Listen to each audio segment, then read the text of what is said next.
Sir ನಮ್ಮ ಹೆಸರು ಶೇಖರಪ್ಪ ಅಂತೇಳಿ ಭೀಮರಾವ್ IAS ಸರ್ನ ಡೈರೆಕ್ಟರ್ ನಿರ್ದೇಶಕರು. ನಾವು ಈ ಸುಮಾರು 4 ವರ್ಷಗಳಿಂದ ನಾವು ತರಬೇತಿ ಸಂಸ್ಥೆಯಲ್ಲಿ ಕೋಚಿಂಗ್ ಕೊಡ್ತಾ ಹೋಗ್ತೀವಿ.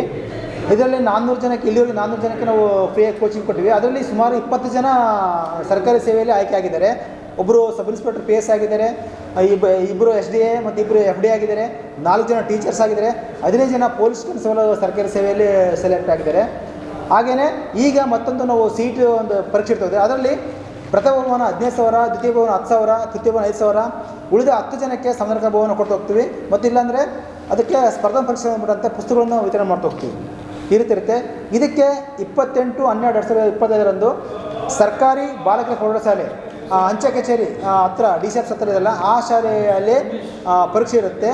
ಇದಕ್ಕೆ ಪರೀಕ್ಷೆ ನೋಂದಣಿ ದಿನ 18ನೇ ತಾರೀಕಿಂದ ಹಿಡಿದು 26ರವರೆಗೆ ಇರುತ್ತೆ. 18ರಿಂದ 26ರವರೆಗೆ ಕಾಲಾವಕಾಶ ಇರುತ್ತೆ. ಅಷ್ಟರೊಳಗೆ ನೀವು ನೋಂದಣಿ ಮಾಡಿಸ್ಕೊಳ್ಬೇಕಾಗುತ್ತೆ.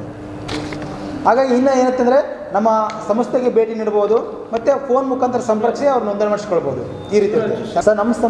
ನಮ್ಮ ಸಂಸ್ಥೆಯಲ್ಲಿ ಭಾಳಷ್ಟು ಜನ ಇರ್ತಾರೆ. ಎಲ್ಲರೂ ಭಾಳಷ್ಟು ಪ್ರಬುದ್ಧ ಇರುವ ಒಂದು ಅಧ್ಯಾಪಕರು ಬರ್ತಾ ಹೋಗ್ತಾರೆ ಸರ್. ಹಾಗೆಯೇ ನಮ್ಮ ಸಂಸ್ಥೆಯಲ್ಲಿ ಇಲ್ಲಿವರೆಗೆ ನಾವೇನು 4 ವರ್ಷ ಮಾಡಿದೆಲ್ಲ ಯಾವುದೇ ರೀತಿಯಲ್ಲಿ ಇನ್ನೊಬ್ಬರಲ್ಲಿ ಎಂತೆಲ್ಲ ದಾನ ಆ ರೀತಿಯಲ್ಲಿ ಡೊನೇಟ್ ತೊಗೊಳ್ಳೋದೇ ಮಾಡ್ತೀವಿ.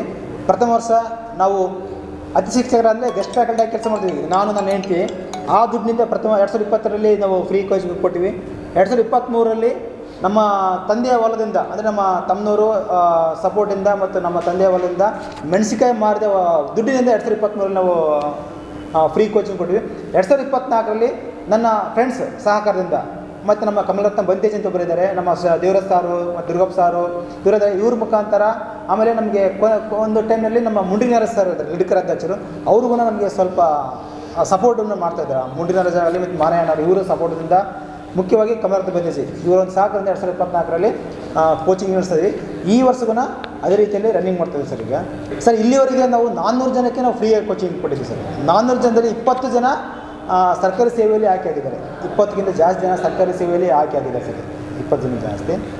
ಹಾಗಾಗಿ ಈಗ ಸುಮಾರು ಜನಕ್ಕೆ ಅಂದರೆ ಅಕಸ್ಮಾತ್ ಸರ್ ನಮ್ಮ ಸಂಸ್ಥೆಗೆ ಯಾರಾದರೂ ಏನಾದರೂ ದೇಣಿ ನೀಡೋರು ಅಂತ ನಮ್ಮ ಸಂಸ್ಥೆಗೆ ಕೊಡ್ಬೋದು ಸರ್. ಯಾಕಂದರೆ ನಾವು ಇಲ್ಲಿವರೆಗೆ ಯಾರಿಗೆ ಬಾಯಿ ತೆಗೆದು ಕೇಳಿಲ್ಲ ಸಂಸ್ಥೆಯಿಂದ. ಅವರು ಅಕಸ್ಮಾತ್ ಅವರು ಮನಸ್ಪೂರ್ವಕ ಒಪ್ಪಿ, ಯಾಕಂದರೆ ಫ್ರೀಯಾಗಿ ಕೊಡ್ತಿದ್ದೀವಲ್ಲ, ಅವರಾಗಿ ಒಪ್ಪಿ ಕೊಟ್ಟರೆ ನಾವು ಅದಕ್ಕೆ ನಾವು ಅಡ್ಡಿ ಪಡಿಸಲ್ಲ ಸರ್, ಬಂದು ಅದಕ್ಕೆ ಸ್ವೀಕಾರ ಮಾಡ್ತಾ ಹೋಗ್ತೀವಿ. ಅದು ಮಾತಾಡಿದೆ ಸರ್. ಸೊ ಸಂಸ್ಥೆ ಬಗ್ಗೆ ನಾವು ಹೇಳಬೇಕಾದ್ರೆ ಸುಮಾರು 4 ವರ್ಷಗಳಿಂದ ಸಂಸ್ಥೆ ನಿರಂತರವಾಗಿ ನಡೀತಾ ಇದೆ. ಸೊ ಈ ಸಂಸ್ಥೆ ಭೀಮರಾವ್ IAS ಮತ್ತು KS ಸ್ಟಡಿ ಸರ್ಕಲ್ ಅಂತೇಳಿ ಏನು ಈ ಹೆಸರಿನಲ್ಲಿ ಸ್ಥಾಪನೆ ಆಗಿದೆ ಅಲ್ವಾ, ನಮ್ಮ ಬಳ್ಳಾರಿಯಲ್ಲಿ ಅನೇಕ ಬಡ ವಿದ್ಯಾರ್ಥಿಗಳಿಗಾಗಿ ಸಂಸ್ಥೆ ಸ್ಥಾಪನೆ ಆಗಿದೆ. ಇದು ನಮ್ಮ ಜಿಲ್ಲೆಯಲ್ಲಿರ್ತಕ್ಕಂಥ ಎಲ್ಲರಿಗೂ ಎಲ್ಲ ಸಮುದಾಯದ ವಿದ್ಯಾರ್ಥಿಗಳು ಕೂಡ ಇದರ ಒಂದು ಸದುಪಯೋಗವನ್ನು ಪಡಿಸ್ಕೊಂಡಿದ್ದಾರೆ. ಸೊ ಹಂಗಾಗಿ ಈ ಪತ್ರಿಕಾಗೋಷ್ಠಿ ಮೂಲಕ ನಾನು ಹೇಳೋದೇನೆಂದರೆ, ನಮ್ಮ ಜಿಲ್ಲೆಯಲ್ಲಿರ್ತಕ್ಕಂಥ ಅನೇಕ ಬಡ ವಿದ್ಯಾರ್ಥಿಗಳಾಗಿರ್ಬೋದು, ಯಾವುದೇ ಸಮುದಾಯದ ವಿದ್ಯಾರ್ಥಿಗಳಾಗಿರ್ಬೋದು, ಇದರ ಸದುಪಯೋಗವನ್ನು ಪಡಿಸ್ಕೊಳ್ಬೇಕು. ನಾವು ಧಾರವಾಡ, ಮೈಸೂರು, ಬೆಂಗಳೂರಿಗೆಲ್ಲ ಹೋಗಿ ಕೋಚಿಂಗ್ ತೊಗೊಳ್ಳಿಕ್ಕೆ ನಮಗೆ ಆಗಲ್ಲ. ಇಲ್ಲಿ ನಮ್ಮ ಬಳ್ಳಾರಿಯಲ್ಲಿ ಬಡ ವಿದ್ಯಾರ್ಥಿಗಳಿಗಾಗಿ ಉಚಿತವಾಗಿ ತರಬೇತಿಯನ್ನು 4 ವರ್ಷಗಳಿಂದ ನೀಡ್ತಾ ಇದೆ ಅಲ್ವಾ.